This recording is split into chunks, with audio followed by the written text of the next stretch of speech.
Now, England's largest councils are facing a funding crisis after the soaring cost of transporting children with special educational needs and disabilities to school.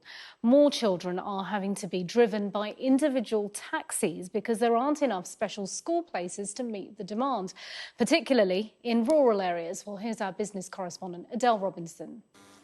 Theirs is a story of unlocking potential. I win, Jinx. I love you, Jinx. Two autistic boys who require a different kind of education. If my brother is having a bad day, I'm having a bad day. But one which is costing an unprecedented amount to deliver in school transport alone for the soaring number of children with special educational needs.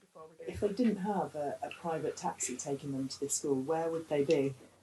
They'd be in an unsuitable school because we wouldn't be able to get them there, it's too far. They'd be stuck at home. They really would. What do you like most about school? My friends and my brother. What makes it different to the last school? They understand me more. Harvey and William's special school's 40 minutes away and the council pays £17,000 a year for a taxi. It is a lot of money. The school cost is a lot of money, but learning's not just about maths, English and science, is it? It's about living life, and if we don't learn them how to live life, how do they do it? I just like school, really. England's largest councils say they're facing a funding crisis because of the rising cost of transport like this to school for children with special needs.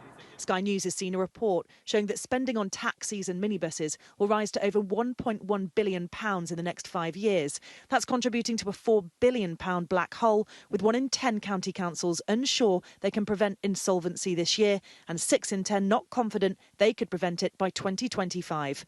County councils are now spending more on taxis and minibuses, sending children with special educational needs to school, than they are on family, youth and Sure Start services combined.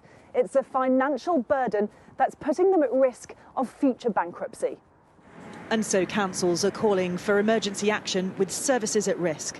Ultimately, if we can't afford to deliver those services, then yes, we would have to look at, our members would have to look at issuing a Section 114 notice, which means that only the bare minimum of services is delivered. So that's why it's hugely important that this government and indeed the next government look at long-term sustainable funding for local councils.